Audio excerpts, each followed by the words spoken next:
You're there, staring at this screen, accumulating another moment of distraction in your day. How many have you had already? 10, 20, 100. What are you really looking for each time you swipe your finger? Each time you open a new tab? Each time you consume a new fragment of reality packaged for your immediate satisfaction? Perhaps you haven't even asked yourself. The blue light calls you again. Your brain responds. We aren't connected. We're trapped. Aldous Huxley saw it coming almost a century ago. In Brave New World, he didn't need to imagine a totalitarian regime that would seize our freedom by force. He envisioned something much more subtle, a tyranny of pleasure. What we love will eventually destroy us. There are no guards on the corners, no barbed wire containing you. Only promises of immediate happiness, each more seductive than the last. And you, we, running after them, like children fascinated by carnival lights. Fascination is the first phase of collective hypnosis. You stare entranced at what shines, while substance dissolves between your fingers. Huxley's soma is no longer a drug in pill form. It's an algorithm that knows your desires better than you do. Look at your hand. How many times today did you reach for that small rectangle of glass and metal? How many times did you feel that pull, that visceral need to see what's new, even though new means the same thing you saw yesterday? Dopamine doesn't wait, does it? And neither do you. Your thumb has its own memory. It knows exactly where to go, which app to open, what dose of stimulation you need. It's the perfect choreography of modern addiction. You're counting the hours until you leave work, to get home and do what? Rest? No. To consume. A series, a game, a superficial online conversation, and tomorrow you'll return to your cubicle, your designated space, to earn the money you need to keep paying for your distractions. Do you see it now? The perfect cage. We no longer need visible chains. The system doesn't require guards. It only needs to keep you comfortable enough not to question, and unsatisfied enough to keep consuming. You work to buy. You buy to feel. You feel for an instant, and you go back to work. The routine isn't just a habit. It's a sentence you voluntarily serve, day after day, without asking why or what for. Instant gratification has reconfigured your brain. Now it's a battlefield where patience dies a little more each day.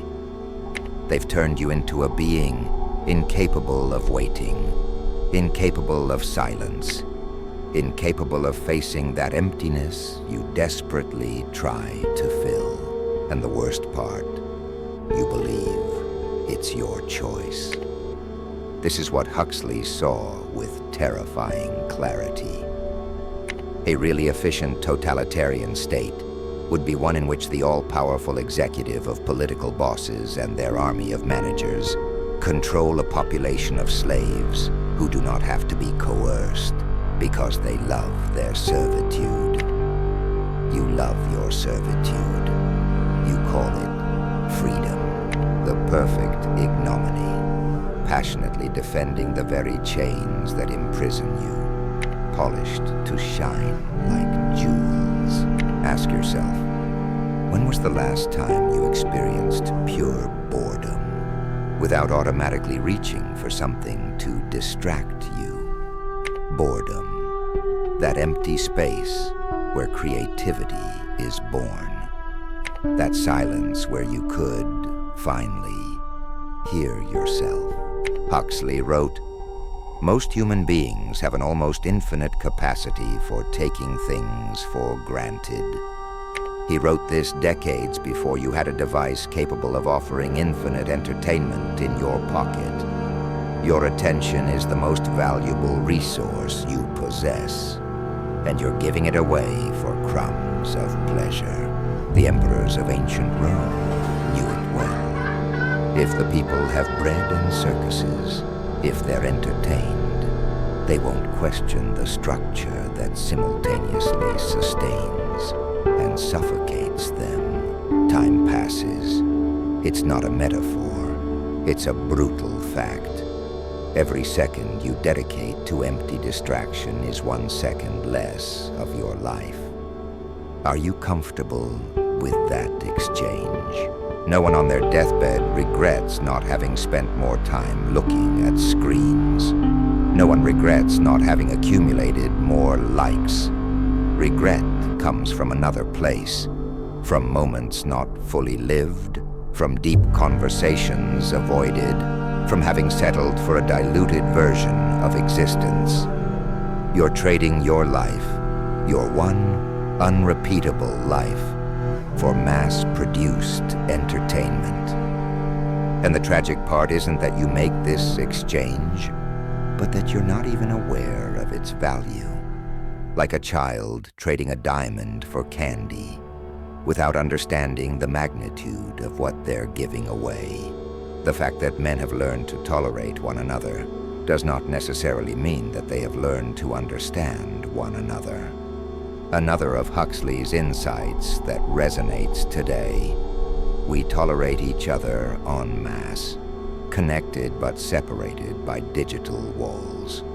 Filters, carefully curated profiles, idealized versions that we don't even recognize as false. Happiness has become a product, a pose, something that is exhibited more than lived. Where did silent joy go?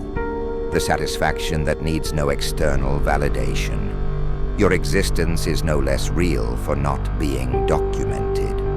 Your best moments may be those you never captured, that you lived so intensely you forgot to seek a digital witness. There was a time when boredom was the portal to imagination. A time when looking out the window on a rainy day wasn't a punishment, but an opportunity to dream.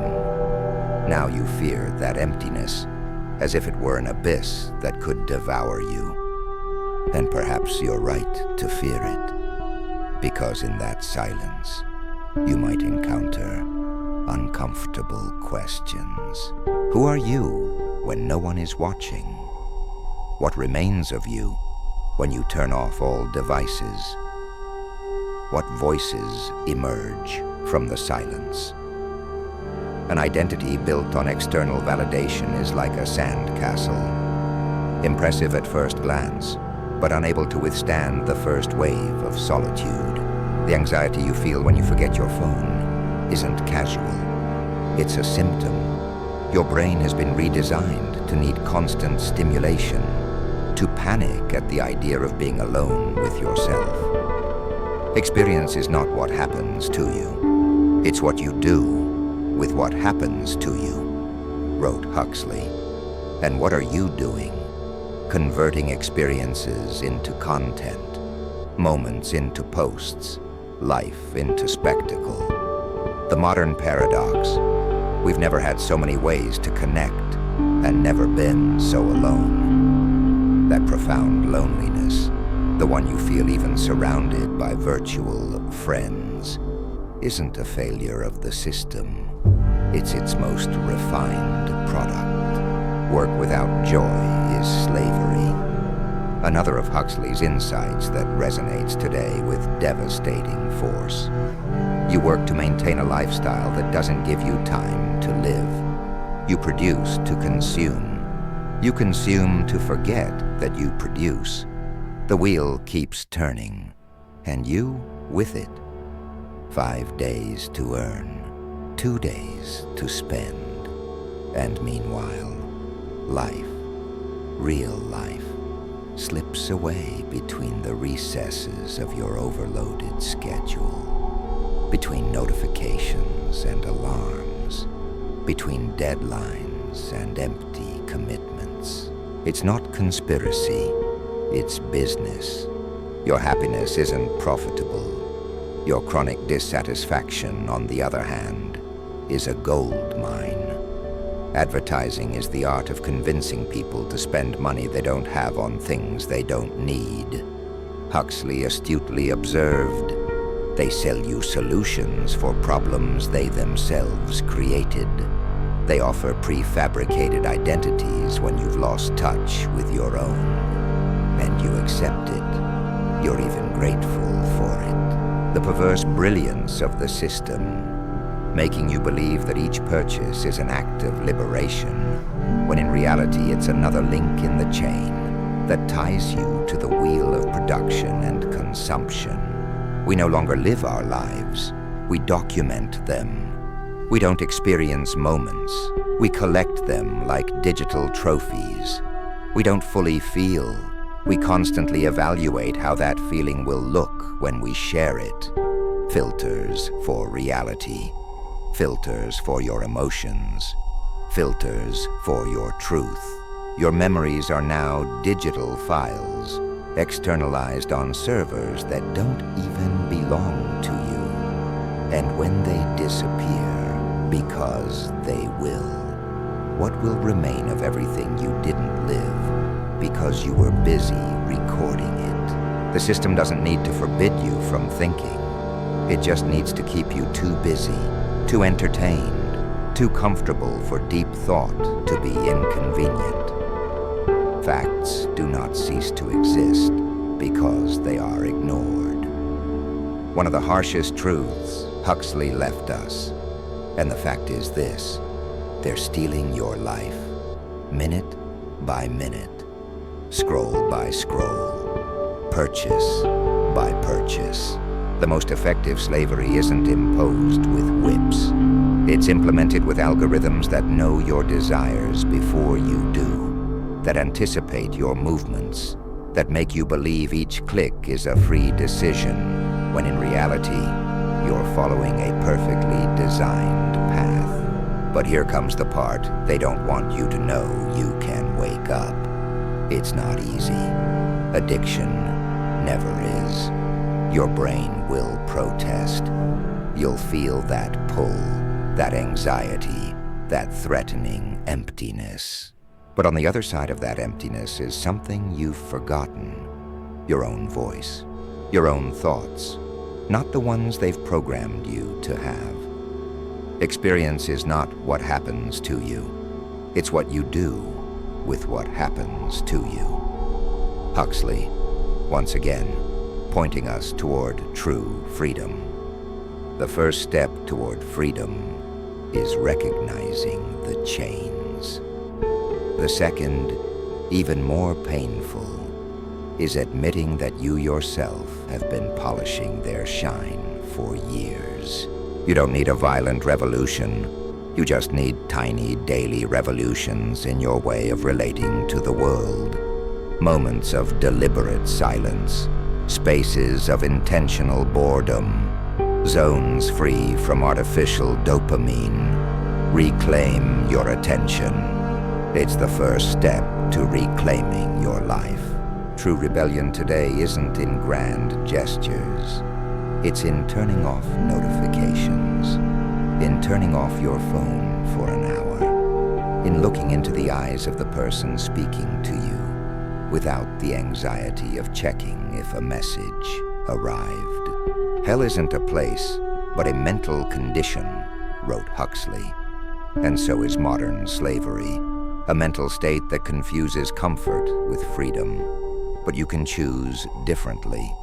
Now that you see it, now that you feel the restlessness within you, you can begin to dismantle the chains, one by one day at a time. And when you feel it's too difficult, when the system calls you with its siren songs, remember that what it offers isn't freedom, but narcosis. A comfortable dream where reality dissolves, and you with it. Huxley warned us about a world where we would be enslaved by our pleasures. A world where we would love our chains because they would be disguised as choices. That world is here. Now, but you are here too. Conscious, awake, able to see the structures that tried to define you. And that consciousness is the beginning of true freedom. There's no magic pill that will free you. There's no shortcut. The path is internal, silent, personal. It's remembering what it means to be human in a world designed to turn you into a consumer. Ask yourself now, what will you do with this newly found clarity? Will you return to the comfort of distraction, or will you dare to live beyond it? The choice, for the first time in a long time, is truly yours. If this message has resonated somewhere deep inside you, if you felt that uncomfortable recognition, that truth that hurts but liberates, share in the comments a single word: awake. And perhaps, together, we can remember what it was like to truly live, not just complacently exist.